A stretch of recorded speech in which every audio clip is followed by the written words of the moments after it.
안녕하십니까. 12월 17일 목요일 오늘의 와플터치 본문은 출애굽기 20장 1절부터 21절까지입니다. 오늘 본문 그 유명한 10계명입니다. 어제 말씀드렸지만 이 본문을 주시기 위해서, 이 10개의 명령을 주시기 위해서 그렇게 어마어마한 모습으로 등장하신 거예요. 막 두려운 모습으로. 왜냐하면 이걸 지켜야 하니까. 자, 그럼 이 법은 어떤 법인지 잘 볼게요. 저희가 오해하면 안 되는 것이 하나님을 두려운 모습으로 보여줌으로써 하나님 자신에게 무릎 꿇으라는 게 아니에요. 법을 잘 보시면요. 보통은 1계명부터 4계명을 하나님에 대한 대신 계명이다. 신에 대한 계명이고, 그리고 나머지 6개의 계명을 대인 계명이다. 인간에 대한 계명이다. 인간들 사이사이에 서로서로의 관계에 대한 계명이다. 이렇게 말씀을 하시는 경우도 있는데, 좀 더 오늘 본문의 맥락을 잘 살펴보게 되면 1, 2계명이 있고 좀 긴 중간 다리가 있고, 그리고 3, 4계명이 있고 또 약간 길게 설명이 되고 나머지 6개의 계명이 있죠. 자, 첫 번째 1, 2계명을 보면 기본적으로 전제가 되는 것이에요. 하나님 외의 다른 신을 섬기지 말고 우상을 만들어서 그것에 절하거나 섬기지 말아라. 자, 여기서 하나님에게 절하라는 말은 없어요. 여러분, 이 말은요, 부정문으로 되어 있어요. 무슨 말이냐면요, 보통은 나에게 절하라 하면서 하나님에게 절하는 방법, 하나님을 숭배하는 방법, 이런 것들이 나와야 될 것 같은데, 지금 10계명의 1, 2계명은 나에게 절하라가 아니라 절하지 말라는 거예요. 다른 신을 섬기지도 말고, 또 사실 이제 다른 신과 우상을 우리는 보통 겹쳐서 생각할 때가 많은데 좀 다른 개념입니다. 다른 신이라는 것은 말 그대로 그 신 자체를 이야기하는 거고요. 우상은 다른 신을 위해서 만든 어떤 형상이든 하나님이라고 만들어낸 형상일 수도 있어요. 사실 이 10계명을 주신 후에 최초로 만들어낸 우상은 하나님이랍시고 만들어낸 황금송아지죠. 어떤 형상을 만들어서 그 앞에 절하고 엎드리고 그 앞에다가 어떤 제물을 바치고 이런 것들을 하지 말라는 거예요. 그 전에 있었던 종교와 굉장히 차별되는 모습인 거예요. 그러니까 하나님께서 원하시는 거는요, 그렇게 두렵고 엄청난 모습으로 나타나신 거는 자신을 두려워하라라고 하기 위한 게 아니에요. 나에게 절하라라고 하기 위한 게 아니라 그동안 그들을 붙잡고 있었던, 그동안 뭐 이집트의 종교가 됐건 메소포타미아의 종교가 됐건 가나안의 종교가 됐건 그들을 붙잡고 있었던 신이라 불리는 것들, 그 신이라 불리면서 그들을 지배하는 것들로부터의 해방을 선언하시는 거예요. 그런 것들 다 가짜니까 그런 짓 하지 말아라 라는 거죠. 그러면서 3, 4계명은 이제 종교적인 영역 속에서 그들이 자주 하는 잘못들 중에 두 가지인데요.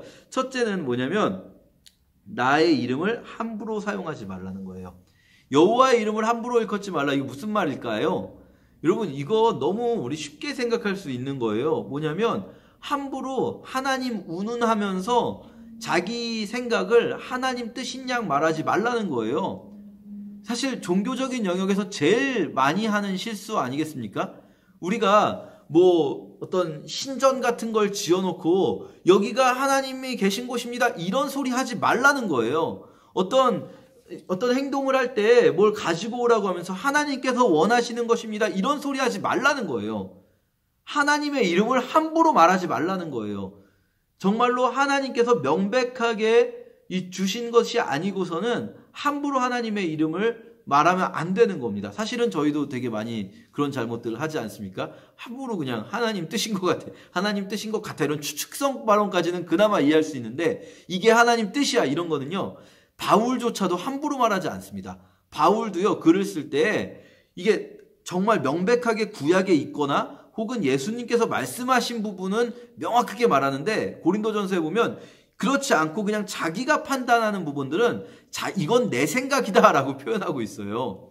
우리가 굉장히 함부로 말해서는 안 되는 부분이 있는데 우린 그걸 쉽게 생각하는 거죠.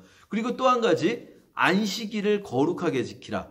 이 부분에서요, 저희가 주목할 부분이 있습니다. 너희나 너희 자녀들이나 너희 종이나 너희 가축도 안식일에는 아무 일도 하지 말라는 거예요. 안식일 계명에 대해서는 사실은 여러 가지 측면들을 이야기할 것이 있지만 사실 본문에서 강조되는 것 중에 한 가지는 뭐냐면요. 나만 쉬는 게 아니라 내 집에 있는 노예들도 쉬는 날이 필요하고 내 집에 있는 가축들도 쉬는 날이 필요하다는 거예요. 모두가 쉴 수 있게 해주라는 거죠. 물론 꼭 그 측면만 있는 것은 아닙니다. 일주일의 하루를 구별할 때 우리가 하나님께 나아가는 하루, 하나님이 안식하신 날 우리도 함께 안식하면서 하나님께 나아갈 수 있는 하루를 만드는 측면도 있을 수가 있고요. 또 오늘 본문에서 보이지만 안식일 계명은 안식일 날 쉬라는 것만 있지 않고 9절 보시면 6일 동안은 열심히 일하고도 포함되어 있는 계명이죠. 이 일에 대한 계명이기도 합니다. 안식일 계명은 쉼에 대한 계명이기도 하지만 동시에 일에 대한 계명이기도 하다는 거죠. 일하고 쉬고 이것들이 반복되는 이 생활 속에서 하나님께 나아가는 길을 만들어 주시는 겁니다. 그리고 그것이 나만 쉬는 것이 아니라 모두가 쉬는 것. 이렇게 우리가 어떤 종교적인 어떤 생활, 사실은 이 안식일도 일종의 어떤 종교적인 신을 만나는 날, 이걸로 지정될 수 있지 않습니까? 그런데 종교적인 생활에 있어서 일반적으로 그 당시 사람들이 생각하고 있었던 것, 신의 이름을 막 함부로 막 말해가면서 뭐 이거나 저거나 다 신의 뜻이 되는 것, 또 신에게 나아갈 때 어떤 뭐랄까요? 신에게 나아가는 그 길이 여러 가지 재물을 싸들고 나아가서 신을 경배한다 이런 개념이 아니라 신에게 나아가는 그 길은 6일을 열심히 살아가는 것, 이 6일간을 열심히 살아가고 7일째에 안식할 때 그때 신에게 나아가는 그 날이 된다는 것, 이런 측면들이 강조되는 거죠. 그리고 나머지 6개의 계명은요, 명백하게 이것은 우리 사람들이 어떻게 해야 서로 행복한 사회를 만들면서 살아갈 수 있을 것인가에 대한 명령입니다. 자, 오늘 10계명을 다 보면요, 결국 하나님이 주신 계명 하나하나가 하나님을 위한 명령이 아니에요. 이게 사실 앞부분의 4개를 대신 계명이다 라고 말은 하지만 사실은 이 앞부분의 4개도 인간을 위한 거예요. 그동안 어떤 종교라는 속박에 갇혀있던 인간을 위해서 하나님께서 니네들 이제 다시는 그런 거에 절하지 말고 이제 다시는 그런 식으로 신관들한테 속지 말고 다시는 그렇게 무슨 막 재물을 바리바리 싸들고 가야 신을 만날 수 있다는 그런 말에 속지 말고 6일 동안 열심히 일하고 7일째에 쉬면서 너희 모두가 함께 쉬면서 이렇게 안식하는 나와 함께한다, 이런 개념을 말씀을 해주시는 거죠. 이것이 하나님이 어제 그토록 자신의 완벽한 타자성을 드러내시면서 자신이 너희와 나는 완전히 다르고 나는 두려운 존재니까 그러니까 내 말을 들어 라고까지 하시면서 말씀하시고자 하셨던 것이 바로 뭐냐면 이렇게 해야 너희가 함께 행복하게 살 수 있다라는 거예요. 말하자면 그런 겁니다. 우리가 뭐 이렇게 서로 좋게만 하고 너무 행복하게만 하는 게 좋아서 경찰력도 약화시키고 경찰의 권한도 없어지고 뭐 선생님의 학교 내에서 선생님의 권한도 약해지고 막 모두가 그냥 권력을 안 가지고 이런 그 두려운 자가 없이 그냥 그렇게 되면 세상이 아름다워질까? 그렇지 않아요. 그렇지 않아요.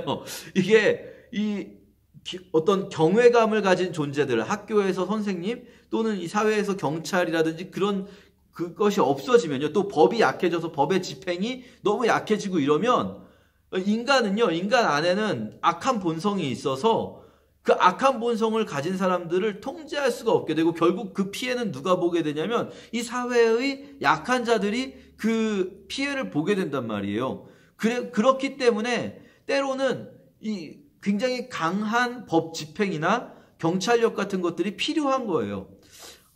지금 제가 뭐 경찰력을 강하게 해야 된다 그 말이 아니라 하나님께서 자신의 그런 그 강력함, 절대로 너희는 다가올 수 없는 존재야 라는 것을 강조하시는 이유는 역설적으로 하나님 자신을 위한 것이 아니라 우리들을 정말로 하나님이 원하시는 대로 행복하게 살게 해주시기 위한 거라는 거죠. 우리가 사실은 그 레위기나 민수기의 법들을 하나하나, 신명기의 법들을 하나하나 공부해보면 이런 측면이 굉장히 강합니다. 사실은 이게 전부라고 할 수 있죠. 그래서 신약에서 바울도 그렇고 야고보도 그렇고 예수님도 그렇고 이 모든 율법은 결국 율법의 마침은 이웃사랑이다 라고 말씀을 하시는 거예요. 오늘 우리가 십계명 묵상하시면서 정말 우리는 과연 이 하나님의 명령, 이웃을 사랑하고 이웃과 함께하라는 그 명령을 무섭게 두려울 정도로 받아들이고 살아가고 있는가, 그 부분들을 좀 묵상해 보았으면 좋겠습니다. 감사합니다.